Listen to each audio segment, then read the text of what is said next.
Dr. Rupa Rege. I would like to inaugurate and welcome you all at this webinar hosted by the Department of Economics, St. Xavier's College. The topic is to understand the economic consequences of COVID-19 pandemic. I think is a very important current topic that they are addressing. And I'm sure that each and every one of the participants who are present here, I think we have got an overwhelming response. So hopefully everyone joins in. So I would like to congratulate the Department of and wish them all the best for a very fruitful 4 webinar starting today to 16th of June. Thank you. Yeah. Thank you, Karuna. Thank you, ma'am. Thank you. Thank you for inauguration. Now I request Aditi ma'am to speak few words to us. Yeah, thank you, Karuna ma'am. Hello, everyone. This is Dr. Aditi Sawant, Head Department of Economics, St. Xavier's College. I welcome you on behalf of the Department of Economics for today's webinar. My special thanks to my colleague and the mastermind behind organizing today's webinar, Professor Aparna Kulkarni, and today's guest of honor, a very big personality and a well-known economist, Dr. Rupa Rege. So thank you, Dr. Rupa, for accepting our request for sharing your views, ideas on economic implications of COVID-19. Now, without further ado, I request Aparna to start the webinar, and all the best. Thank you, Aditi ma'am. Thank you for your support. So I welcome you all on behalf of the Department of Economics, St. Xavier's College. Friends, the theme of this seminar is understanding the economic consequences of the COVID pandemic, and then also to give you the multidimensional perspectives on various issues that we are currently discussing about. So then, as we all know, the most troubling factor today is the economic crisis caused due to the pandemic. So then we thought that it is the apt theme to discuss. So to start with, I first request all the participants to mute themselves, the audio, because that creates a lot of disturbance when the speaker is talking. Then if you have some questions, please type the questions in the chat box. So during the question and answer session, we can handle all those questions. And for the certificates, participants are requested to fill the feedback form that is already emailed to them. With this, I also thank Principal Sir, Vice Principals, Arts for helping and encouraging us to go forward with this theme. And now it's the time to introduce the speaker for today, Dr. Rupa Rege Nitsure. She's currently working as a group chief economist at L&T Finance Holdings. She contributes towards portfolio management, financial planning, and risk management. Before L&T, she has worked with Bank of Baroda as chief economist and general manager for more than 11 years. She has also worked with ICICI Bank as a senior economist. Apart from her experience in banking, she has served as she has served on various committees appointed by various policymakers. In particular, she was the member of Urjit Patel Committee report, which was set up to revise and strengthen the monetary policy framework in 2013. She has done her MA, MPhil, and PhD from Gokhale Institute of Politics and Economics. So with her vast experience and her knowledge in this particular field, we thought to invite her for talking on the topic of considering the monetary policy response and how RBI has also given its policy statement to respond to this kind of a crisis. So I think she's the most suitable person to talk on this particular topic.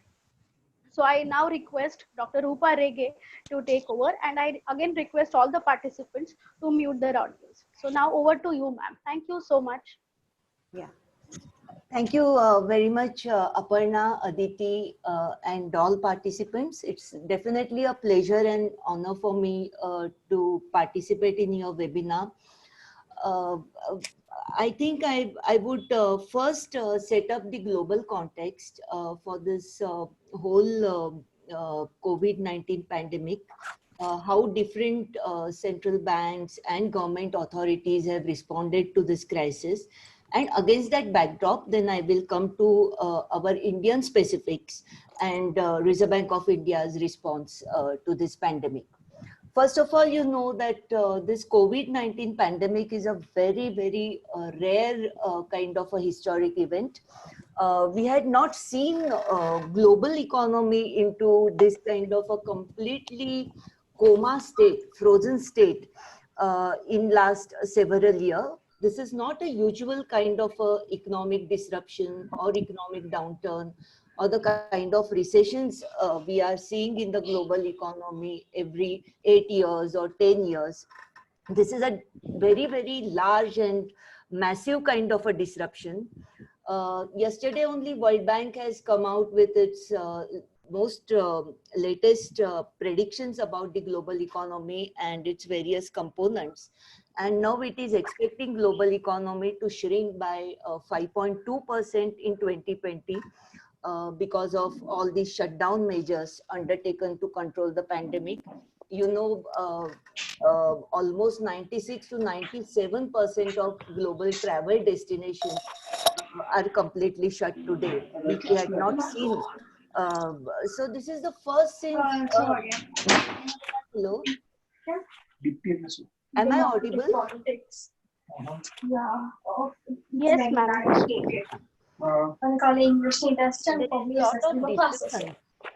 Tanisha, below red one. Hello. Hello, ma'am. Yes, you are audible, ma'am. Yeah. Okay. So what I was saying that it is first time since 1870 that this kind of a economic recession is triggered in the global economy solely by a pandemic.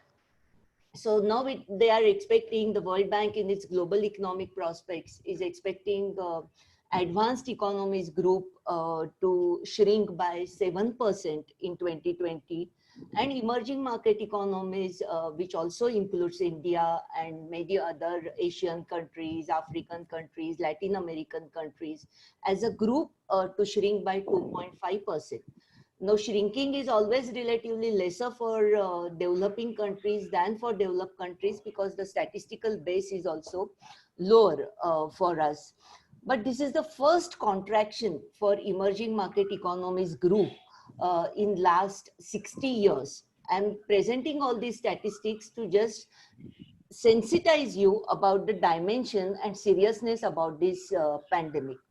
So naturally, countries which have huge dependence on global trade, global tourism, commodity exports, and who are highly dependent on external financing rather than their own domestic savings, they are at the maximum risk.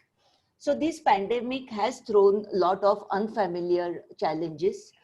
You know, from demand side, lockdown and social distancing, etc., they have curtailed consumption spending.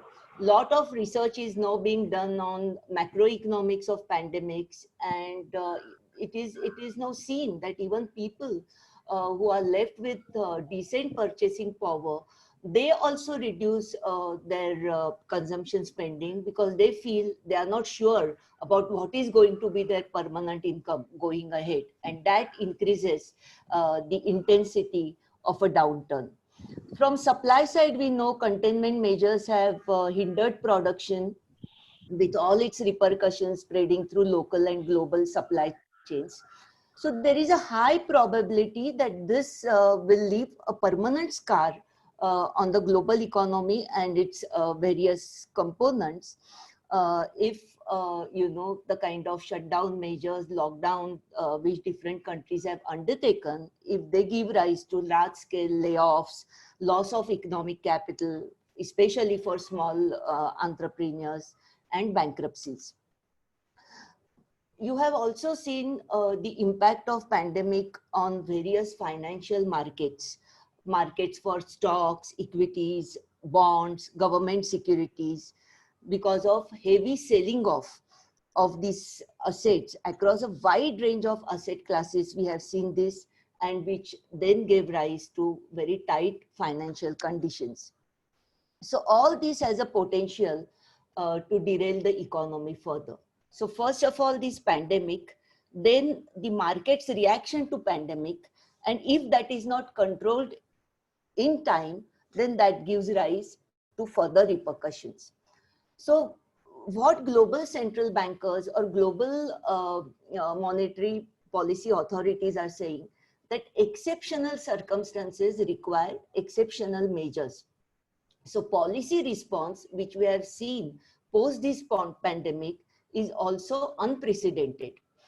And two aspects really mattered here. First of all, the actual response, the size of the response, and secondly, the speed with which policymakers have responded to the crisis. So on the fiscal side, we have seen across the globe, governments have launched massive fiscal stimulus measures, taking now their fiscal deficits to a scale, to a level which was not seen since Second World War. This is supplemented. This is not just the, they have not just incurred higher spending by creating, through pump priming and other measures, but they are also trying to supplement these measures by far-reaching funding and credit guarantees, etc. They are offering, not just the government, but also developmental financial institutions in various countries. On the monetary side, central banks have provided defense using their usual typical toolkit, and International Monetary Fund has sorted it into 4 categories. So when we are going to discuss the monetary policy response to this pandemic, we have to appreciate the fact that central banks are responsible not just for price stability or macroeconomic stability, but they are also responsible for financial regulation. So we cannot isolate their role as a monetary policy maker from their role as a financial sector regulator. So we have to understand the 4 ways or the 4 forms in which central banks have responded to this pandemic. So first of all, of course, the monetary policy. So largely central banks have undertaken policy rate cuts to stimulate their economies by lowering the cost of borrowings. Secondly, liquidity support, so that, they provide distressed markets additional liquidity, often in the form of loans. Advanced countries, not India, but advanced countries do have swap lines. These are central bank swap lines, whereby they have agreements amongst various central bankers. So in the event of a crisis, a central bank, of a particular nation tries to enhance the provision of liquidity in other central bank. These kind of swap lines are there between, say, Federal Reserve of USA and European Central Bank and Bank of Japan, etc.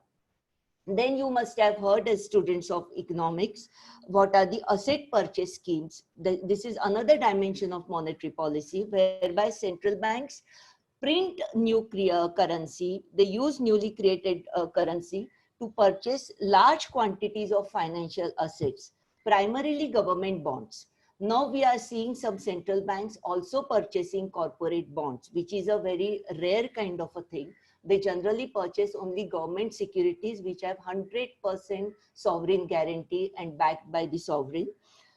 And what is the implication of this? This, of course, because they are creating new currency, this increases the money supply and lowers the long-term interest rate. So the asset purchase program or open market operations of central banks are different than just the policy rate reduction. Because when they are reducing the policy rates, it has immediate implication for money market rates or short-term interest rates. But when they are undertaking open market operations, when they are purchasing government securities, they can influence the long-term interest rate, and to that extent, long tenure loans. Then we will come to second component of central bank's response. First, we saw that they responded through monetary policy measures. Secondly, they also responded through financial sector policies, which in our country primarily apply to scheduled commercial banks, cooperative banks, and non-bank financial intermediaries. So globally, what did they do? They eased counter-cyclical buffers, because counter-cyclical buffers are, these central banks only have encouraged banks and financial institutions to create counter-cyclical buffers, which they can use as contingency funding during crisis situations. They have changed the liquidity ratios, reserve requirements. Like in India, we have cash reserve ratio. They have allowed banks to use their capital and liquidity buffers to meet unexpected cash flow requirements. And then, all commercial banks or financial lenders, they have to keep aside a certain portion of their profits as the loan loss provisions against the non-performing loans. So when they keep aside, and for that, there are well-defined norms and rules. So central banks have even eased these rules so that banks don't have to, or lenders don't have to keep aside a large portion as credit cost or provisioning requirements, so that they will have more liquidity to on-lend to commercial sector. Then third component of central bank's response is they have undertaken, they have introduced newer policies for borrowers. I had earlier covered that they have offered credit guarantees or state loans directly to different kinds of firms, different sized of firms, so that no business, even a smaller business, will have easy access to credit. Credit guarantee is that suppose if a bank is extending loan, say to small entrepreneurs, then but they feel that it is risky to lend to those entrepreneurs, then the government gives guarantee that if the borrower is not able to repay that loan in time, then central government instead will extend money to that bank so that it doesn't get booked as a NPL in a bank's book. So this guarantee is always considered as a contingent liability in the balance sheet of a bank. Then they have allowed financial lenders, banks and NBFCs to restructure term loans, working capital loans. They have granted moratorium on repayment so that, they have eased the definitions of non-performing loans. Like if it is a 90-day definition, they have extended it to 180 days. They have extended the period of repayment, etc. They have basically altered the terms of loan contract between a financial lender and a borrower. And then fourth important aspect of a central bank's function, and that is external financing or external sector policies. So through forex interventions, central banks have tried to stabilize the currency. There has always, this I'm saying in global context, what different central banks have done. Some of them have taken even measures to control the capital flows, so that, they impose restrictions in terms of tariffs and volume limits on the flow of foreign capital in and out of the country. So these are primarily the responses undertaken by global central banks. Now coming to Indian situation. In India also, the central bank has responded first of all by slashing policy rates. We know in the last week of March, they had slashed the benchmark rates by almost 75 bips.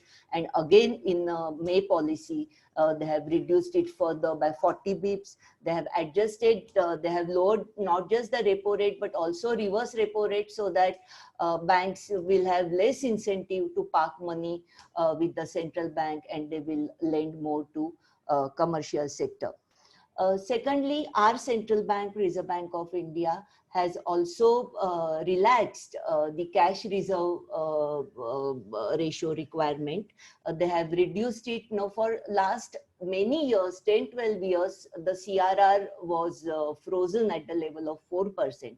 They have reduced now it to 3%. Thereby, they have released the liquidity to the tune of almost 1.37 trillion rupees.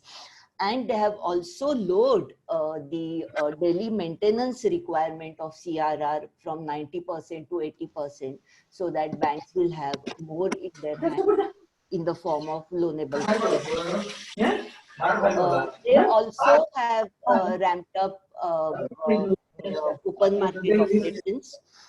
They are now buying in big way government securities, so as to finance the market borrowings program of Indian government.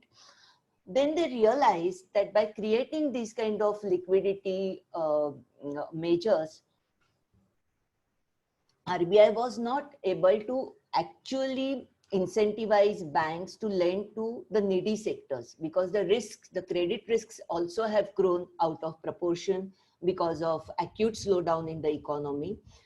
That's why they introduced a measure which is known as targeted liquidity infusion for corporates, TLTRO, for corporates as well as NBFCs, whereby they are providing special liquidity to financial lenders against if to encourage them to invest into investment grade corporate bonds. That was another very major step taken by Reserve Bank of India. Now, this step before RBI was taken by European Central Bank in 2008-2009 when they had met with the sovereign debt crisis. Another thing also our Reserve Bank has done is the regulatory forbearance, including extension of moratorium. They have allowed lenders to restructure the loans and increased,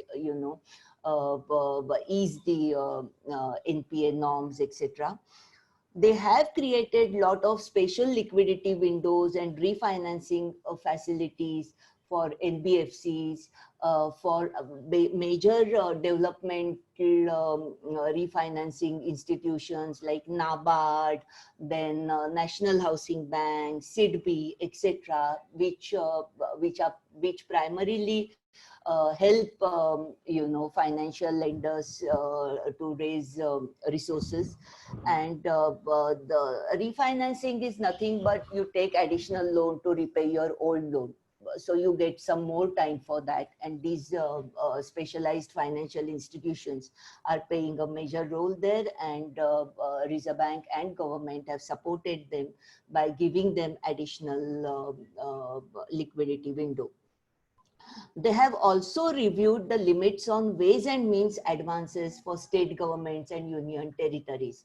So if state governments and union territories, because of the slowdown, the state's own revenue generation also is dented, and they are not getting their share from the central government's revenue kitty because of the slowdown. And if there are any temporary liquidity mismatches, then to help state governments overcome that without borrowing from the market, Reserve Bank of India has this facility of ways and means advances, whereby it allows them to borrow money from the RBI for 90 days. This is primarily to take care of their short-term liquidity crunch. Then they also opened up a special liquidity facility for mutual funds, because we had seen that major mutual fund like Franklin Templeton had to suddenly close down 6 open-ended debt schemes because of the redemption pressure. So this speciality window really helped, because here RBI is lending money to banks at the repo rate for 90 days to facilitate lending from banks to mutual funds. And that really helped stabilize situation to a great deal. That time we had seen a huge erosion in the net asset value of a lot of debt schemes, which was restored after Reserve Bank of India undertook this measure. So this is, you can call it like banks have a lender of last resort kind of facility from Reserve Bank of India. This was a lender of last resort kind of facility they created for mutual funds for a transitional period. They also, Reserve Bank of India also relaxed guidelines for foreign portfolio investors under their voluntary retention route, so that, you know, they were, otherwise there was compulsion on these FPIs to invest 75% of their retained earnings. But there was a compulsion for them to invest 75% of their retained earnings within 3 months. So now they have given them 6 months this thing, so that they can think properly and invest in the right kind of issuances. That was a pending demand from FPIs, and to that RBI has responded favorably. And post that, we have seen that the FPI outflows were controlled, and actually in the month of May and June, we have seen good inflows coming from FPIs. And then, like other central banks, they have taken a lot of other steps. They have also eased the provisioning requirement norms. You know, banks also were encouraged to create this capital conservation buffer, liquidity conservation, you know, reserve. So in that also, they have given them concession, deferment, etc. Then especially stressed sectors like real estate and all, where you know, they were bleeding because they were credit starved. There also Reserve Bank of India has you know, said that loans to these projects that are delayed can be extended for 1 more year. So without restructuring and without incurring any additional costs, they have given permission to financial lenders to defer their dividend payments. They have extended NPA resolution timelines. So a lot they have done to ease pressure on the system, to create more of loanable funds, and to kind of restore the financial stability. Unfortunately, what is happening now is that because of the slowdown and the uncertainty created by the lockdowns, you know, entrepreneurs are not sure about the sustainability of their businesses and projects, and that has increased the perception of credit risks for banks. So even if this kind of liquidity is available in the system, banks have become extremely risk averse to lend to commercial sector.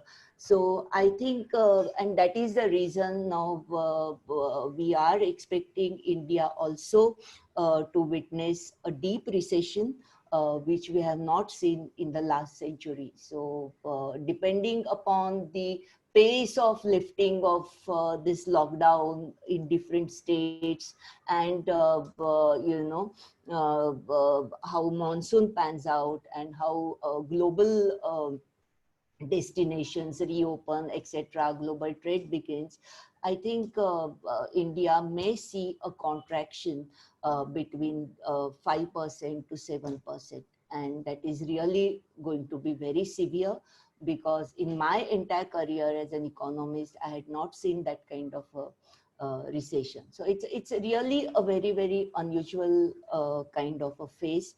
And maybe at the end of it, you know, we will have to kind of see a lot of newer developments, even from the theoretical side, in macroeconomics, in monetary economics, etc.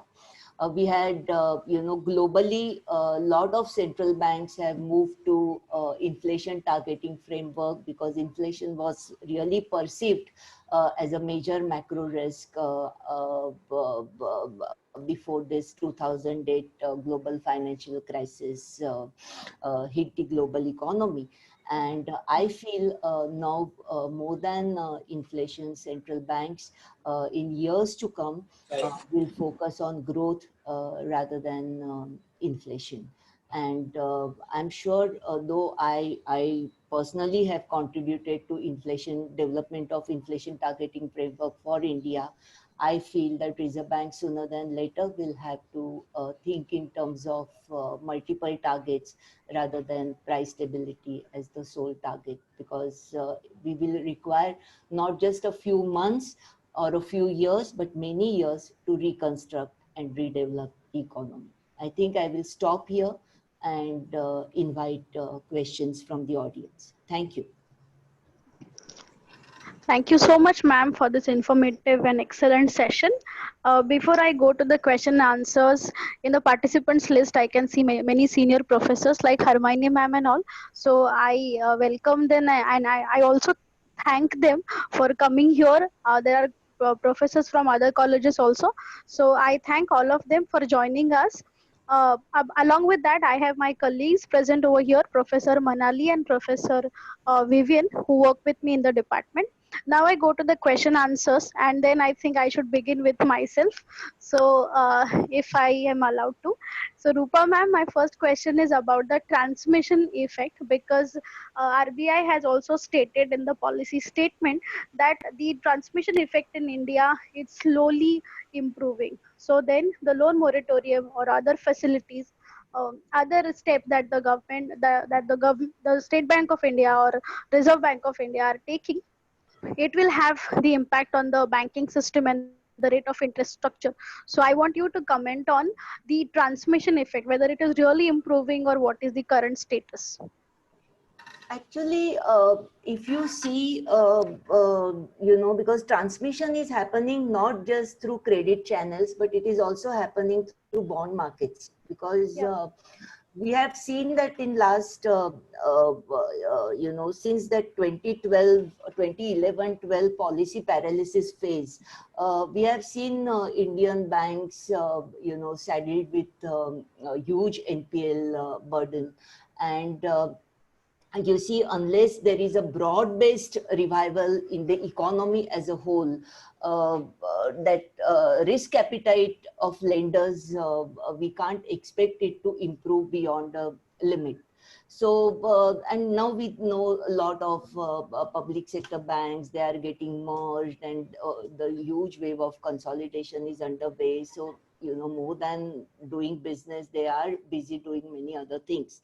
Having said that, I feel that weak transmission was a problem in India even before this COVID pandemic hit us. So, and now, with this kind of massive economic disruption and large-scale economic slowdown, risk aversion on the part of banks has grown disproportionately. So, personally, I'm not of the view that this should be rectified through moral suasion or by nudging the banks to lend more, because then, they will be going ahead saddled again with NPLs and all. So the first thing, that matters for transmission to improve is that the economic machine should get started meaningfully.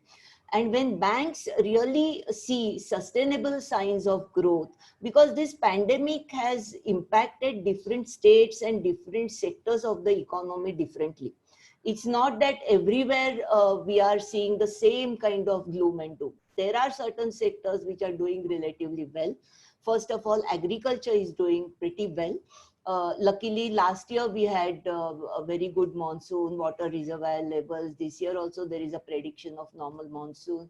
This migrant laborers problem, though, has impacted cities and metros more. Some of them were very meaningfully used by some of the states in Rabi harvest operations, etc. And the incremental data which we are seeing from the rural side is quite positive. Similarly, on March 24th, when they declared the nationwide lockdown, they had shut 75% of the economy, but 25% was operational, and those were primarily, essential consumer goods and all. So some of the sectors where banks are seeing prospects, definitely they would lend. But transmission, you cannot expect it to improve by a force factor or just by creating liquidity. As long as credit risks are very high, banks are going to charge higher risk premium over and above their, the base rate or marginal rate, etc. So the effective cost of borrowing has not come down meaningfully. Whether you see the bond yield spreads in the corporate bond markets, or you see the actual cost of borrowing for a typical investment grade company, it has not fallen meaningfully. And because there is so much uncertainty, even they are the appetite to undertake any fixed investment is also not very high in case of companies.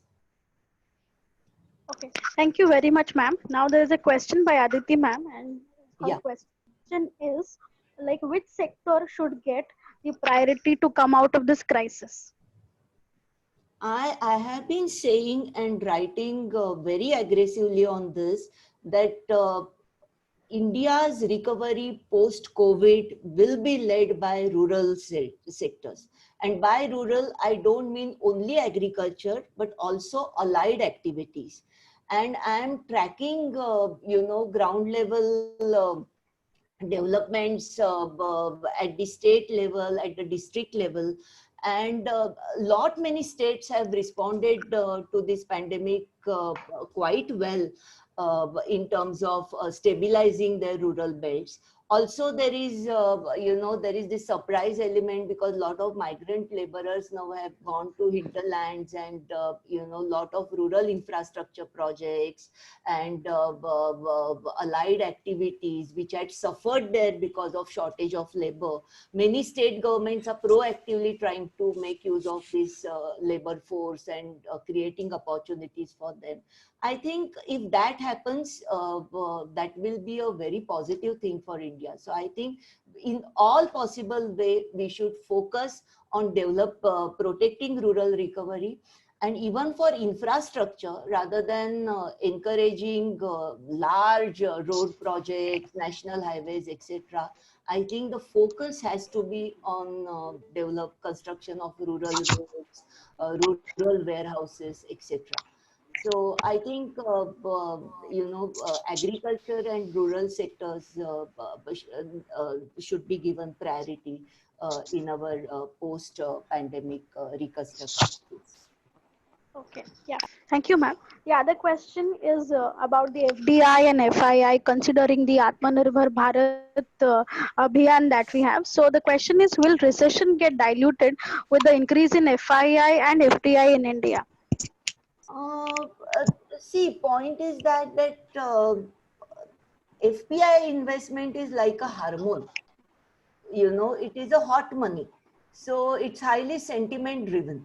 So point is that and then we always have studied in economics that stock market is always a leading indicator of economic activity.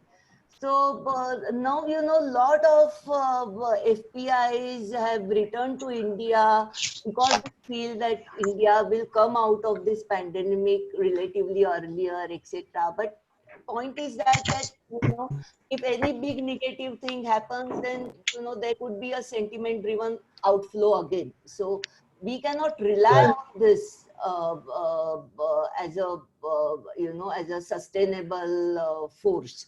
But yes, definitely, because as I had said in my initial remarks, the disruption of financial markets itself gives rise to tightening of financial conditions. So if you are getting more money, it is giving opportunity to Reserve Bank of India to buy dollars from foreign exchange market and add to our foreign exchange reserves. Now, the big positive for India in this pandemic is that our foreign exchange reserves are now very close to $500 billion. Now, that is such a good insurance for us. So tomorrow, if these FIIs choose to vacate India, still RBI has sufficient reserves to intervene or to protect the value of currency. So I think, it's not a sufficient condition to improve economic health of a nation. But definitely it improves the feel-good factor and gives opportunities to Central Monetary Authority to build up the stock of foreign exchange reserves. So from that point of view, I welcome it. Yeah, thank you. Yeah. Okay. Thank you, ma'am. So the allied question to this is like, which sector according to you has been most impacted, and which sectors are likely to cover fast after this pandemic? Yeah, as I had said,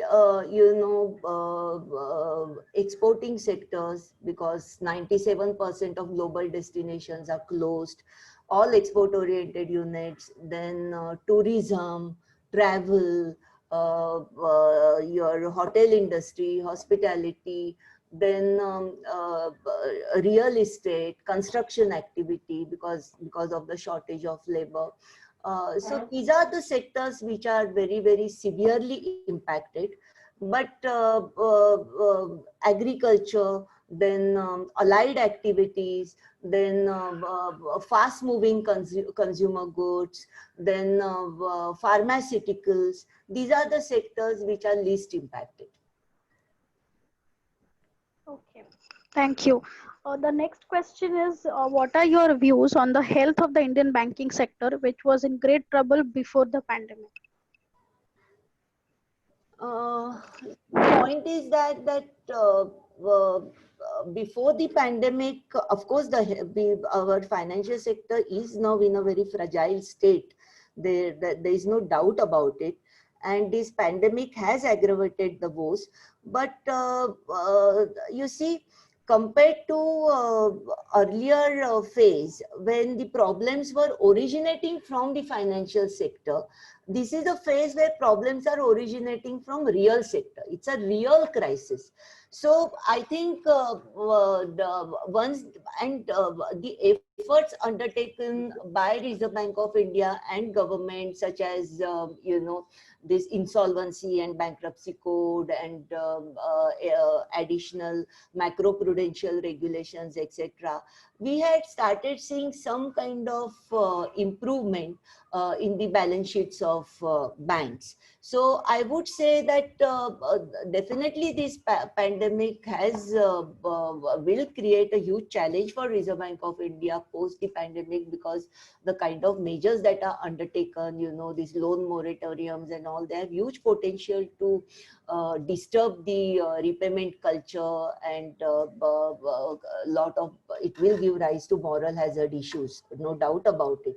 But then this will not be happening only in India. This will be happening across the globe. So I feel in such a situation, the patience and perseverance also play a major role. So earlier, when India was uniquely facing these problems, there was a negative reaction coming from foreign investors, rating agencies, etc. Now these things will not be looked at as anything specific to Indian financial sector or Indian regulation. But yes, I also want to tell you one very important thing which I think I missed in answering the earlier question on transmission. Unfortunately, the transmission will not happen more from the lending side, but it will happen from the liability side. So a lot of us are going to get lower and lower interest rates on our deposits, because when banks are not able to lend, meaningfully to commercial sector, they will try to protect their net interest margin by lowering their cost. And one such easy measure will be to lower deposit rates. So that will definitely happen. So we have to be the fixed income earners and, people who may lose their jobs or, will see a cut in salaries and all. They will have to definitely undergo a pain in the coming few months. Yeah, thank you, ma'am. Also, we would like to hear from you about the Fitch ratings, which are just announced, and then about the impact of COVID on the corporate earnings. Sorry, can you ask again? Yeah, so there are two questions. One is about the ratings given by Fitch, the rating agency, and the second question is about the corporate earnings. So how these corporate earnings will be affected because of the pandemic?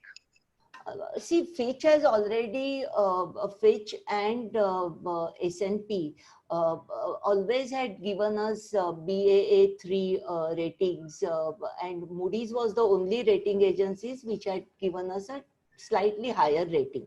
Now, recently, Moody's has also downgraded us and kept us at that same level.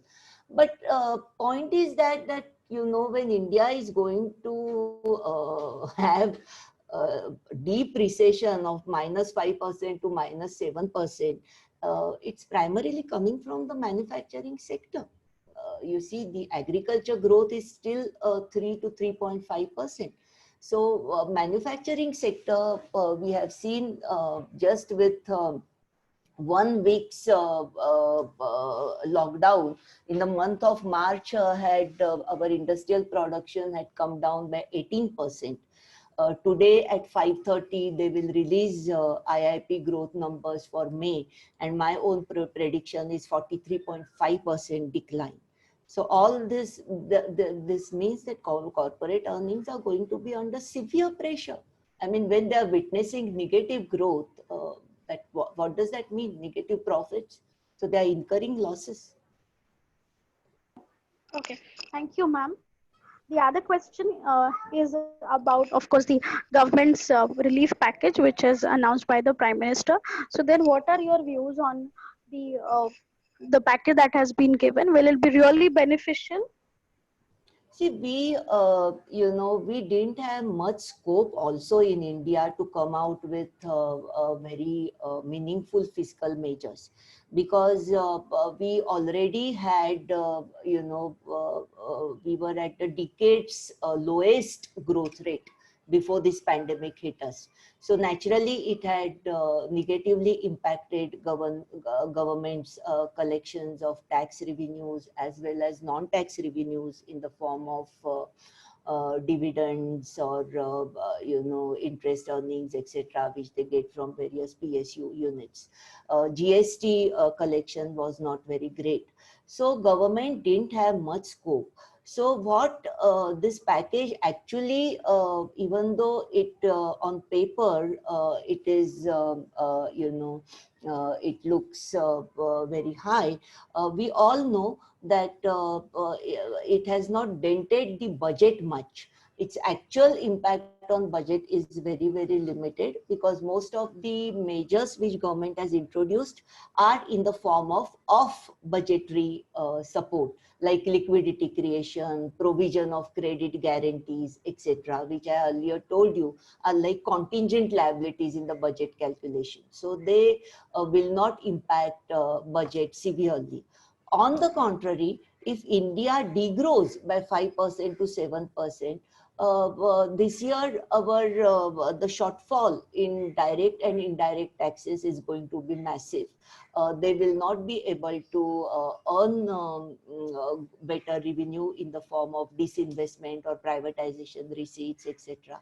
So there is an expectation that central government's fiscal deficit to GDP may even rise to 7-8% this year, and the combined fiscal deficit of state government, central government, and union territories may be as high as 12% of GDP. Yeah. Thank you, ma'am. So the last question is about the liquidity trap. So do you foresee a classic liquidity trap scenario in India in your future? Well, I don't see a liquidity trap kind of a situation, but there is going to be a divergence in the sense that, you know, we have seen that despite 75% of economy getting shut down, we are not seeing easing of retail price inflation. That consumer price inflation is still quite high because of disruption of supply chains and spikes coming from the food sector, etc. So this excess liquidity creation will kind of take us into a stagflationary kind of a situation where we will have degrowth on the one hand and very high retail price inflation on the other hand. And also the divergence between consumer prices and producer prices will widen. So you may have, because globally commodity prices are collapsing, and because of the negative demand shock, the core inflation also will collapse in India. We will have